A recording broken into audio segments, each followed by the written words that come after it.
Assalamualaikum warahmatullahi wabarakatuh. Alhamdulillahilladzi an'ama alaina wa hadana ala dinil Islam. Asyhadu an la ilaha illallah wahdahu la syarikalah wa asyhadu anna Muhammadan abduhu wa rasuluh. Allahumma shalli wa sallim wa barik ala sayyidina Muhammadin wa ala alihi wa sahbihi ajma'in amma ba'd. Qala Allah subhanahu wa ta'ala fil Qur'anil Karim, a'udzu billahi minasyaitonir rajim.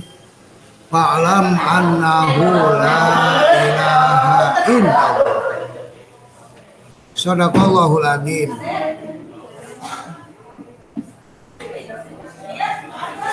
Anak-anak sekalian, dalam kesempatan ini Bapak meneruskan pelajaran tentang masalah akidah. Berbicara masalah akidah berarti berbicara masalah keyakinan. Berbicara masalah yang berhubungan dengan keteguhan batin di dalam mempercayai tentang adanya Allah. Oleh sebab itu, akidah itu sering dikategorikan ke dalam 3 masalah. Yang pertama iman, yang kedua tauhid, dan ketiga ma'rifat. Apa itu iman? Iman artinya iqrarun bil lisan wa tasdiqun fil qalbi wa amal bil arkan. Artinya mengikrarkan dengan lisan, membenarkan dengan hati, dan melakukan dengan perbuatan. Dalam istilah bahasa agama artinya bahwa iman itu satu rangkaian totalitas yang senapas dan sejiwa antara perkataan, pembenaran, dan action atau aplikasi sebagai manifestasi pengamalan. Contoh, asyhadu an la ilaha illallah wa asyhadu anna Muhammadar Rasulullah. Aku bersaksi tidak ada Tuhan selain Allah dan sesungguhnya Nabi Muhammad adalah utusan Allah. Pertama itu yang disebut dengan kalimat syahadat uluhiyah, artinya mempercayai dan meyakini bahwa tidak ada Tuhan selain Allah. La ilaha illallah Muhammadur Rasulullah, yang menciptakan langit dan bumi dan segala isinya hanya Allah subhanahu wa ta'ala. Yang kedua, kita bersyahadat, bersaksi tentang nubuwah, artinya kenabian kanjeng Nabi Muhammad. Maka setelah kita meyakini dan mengucapkan syahadat, baru kita mengaplikasikan, mengamalkan dalam bentuk syariat ajarannya, yaitu menuruti perintah Allah dan Rasulnya serta menjauhi segala larangan yang dilarang oleh Allah dan Rasulnya. Artinya kita tunduk dan patuh terhadap undang-undang dan aturan Allah melalui Al-Quran dan Sunnah Rasulullah. Itu yang pertama. Yang kedua, tauhid. Apa itu tauhid? Istilah kalau bahasa tauhid itu adalah tahu yang satu. Tetapi secara istilah ifradul ma'budi bil ibadah ma'atiqadin wa tasdiq wa tasdiq wadatihi wa tasdiqi biadatan wa sifatan wa af'alan, yaitu ifradul ma'budi bil ibadah, menunggalkan ibadah kepada Allah Subhanahu wa taala yang diibadahi, ma'atiqadin disertai dengan itikad, wa tasdiqi dan pembenaran, wadati dengan ketunggalan Allah baik dan sifat dan afalnya.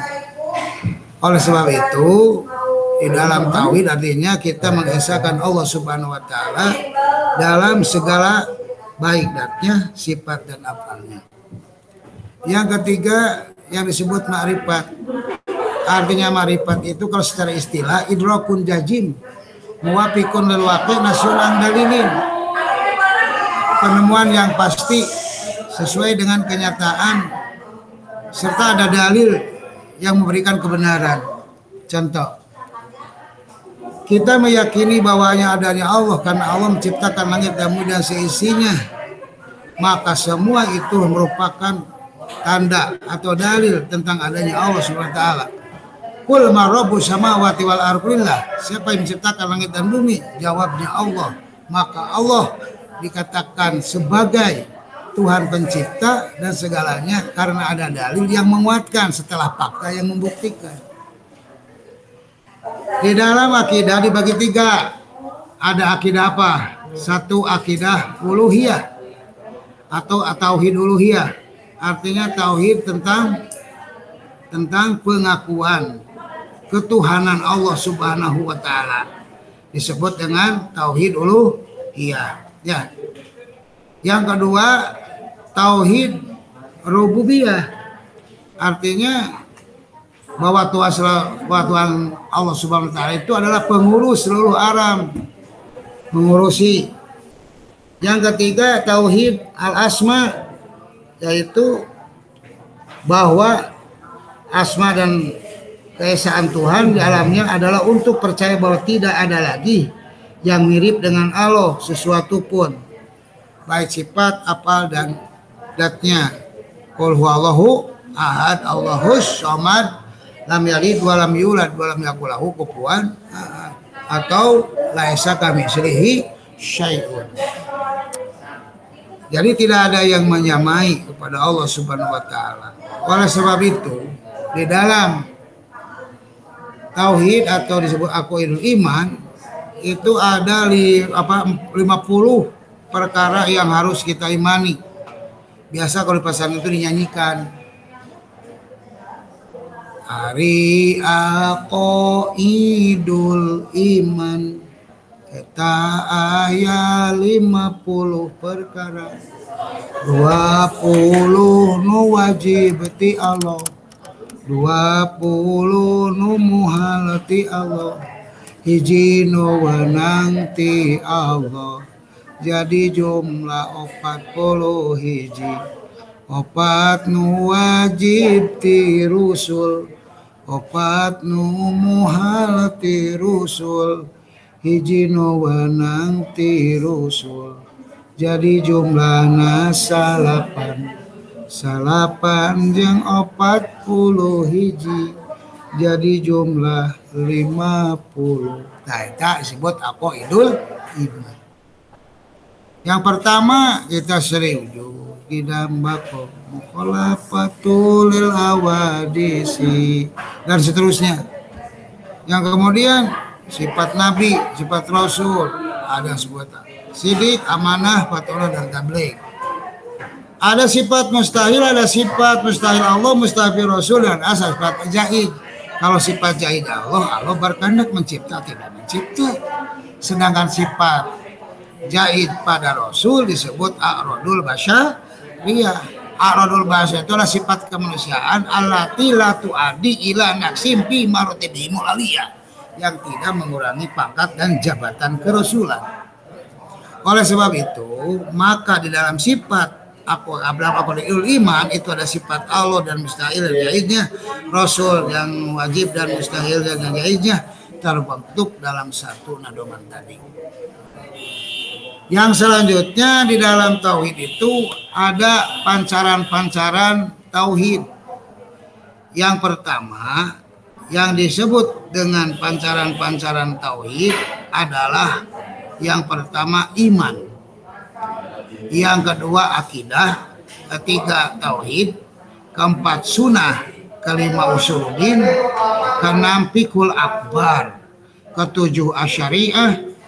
Itu adalah pancaran-pancaran yang memperkuat tentang ketauhidan kita kepada Allah Subhanahu wa taala. Yang pertama keimanan, yakin bahwa Allah Subhanahu wa taala itu adalah zat yang maha segala-galanya, pencipta yang penuh dengan kesempurnaan serta jauh daripada sifat kekurangan. Yakin bahwa Allah itu Subhanahu wa taala menciptakan langit, bumi dan seisinya yang wajib kita ibadahi siang dan malam dengan penuh keyakinan yang sepenuh-penuhnya. Yang kedua itu disebut setelah iman baru kita menginjak kepada yang disebut dengan tauhid. Yang tadi tauhid ya, yaitu menunggalkan ibadah kepada Allah hanya semata-mata karena Allah, semata-mata untuk Allah dan mengakui tidak ada Tuhan selain Allah Subhanahu wa taala itu. Ya. Satu, iman kepada Allah Subhanahu wa taala. Yang kedua, tauhid. Yang ketiga, apa tadi? Yang ketiga, makrifat. Ya. Dan yang lain-lain, semuanya itu adalah untuk pendukung atau memperkuat kepercayaan, keyakinan, ketauhidan kita kepada Allah Subhanahu wa taala. Sebagaimana dalam Al-Qur'an, fa'lam annahu la ilaha illallah. Ketahuilah olehmu bahwa sungguhnya tidak ada Tuhan selain Allah.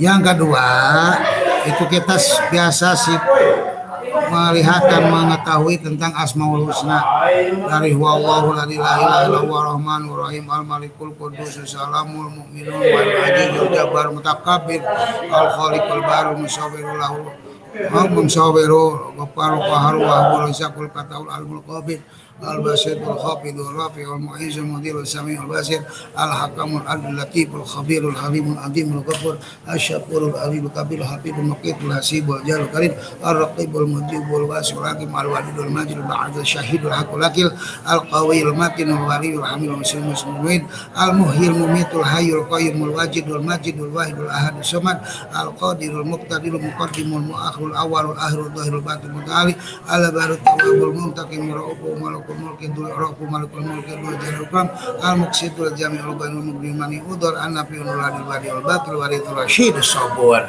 Itu Asmaul Husna, nama-nama Allah yang baik. Malah dalam satu keterangan katakan, barang siapa yang berdoa dengan Asmaul Husna insya Allah dijabah. Dengan apa saja kamu berdoa, maka Asmaul Husna itu lebih cocok dan lebih baik. Barang siapa yang hafal 99 asma Allah, insya Allah masuk surga, itu kata hadis.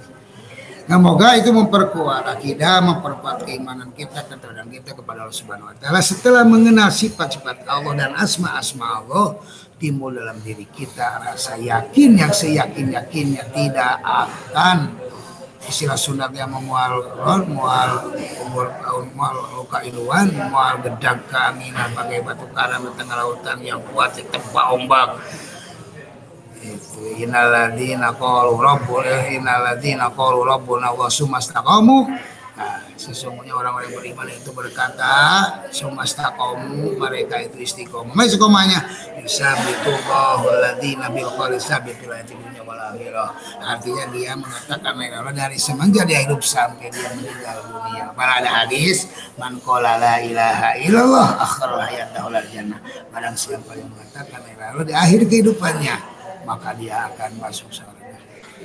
Sekian dan terima kasih. Semoga apa yang saya sampaikan ada manfaatnya, terutama untuk kita di dalam mengisi bulan suci Ramadan. Itu kita harus lebih pertama-tama iman takwa kepada Allah Subhanahu wa taala, sehingga puasa kita benar-benar puasa yang diterima, amal kita diterima, serta dosa kita diampuni oleh Allah Subhanahu wa taala, serta kita semua mau masuk ke dalam golongan Allah Subhanahu wa taala. Ya ayat Tuhan nafsul mutmainnah irji'i ila rabbiki radiyatan mardiyah fadkhuli fi ibadi wa dkhuli jannati. Aku qouli hadza wa astaghfirullakum. Assalamualaikum warahmatullahi wabarakatuh.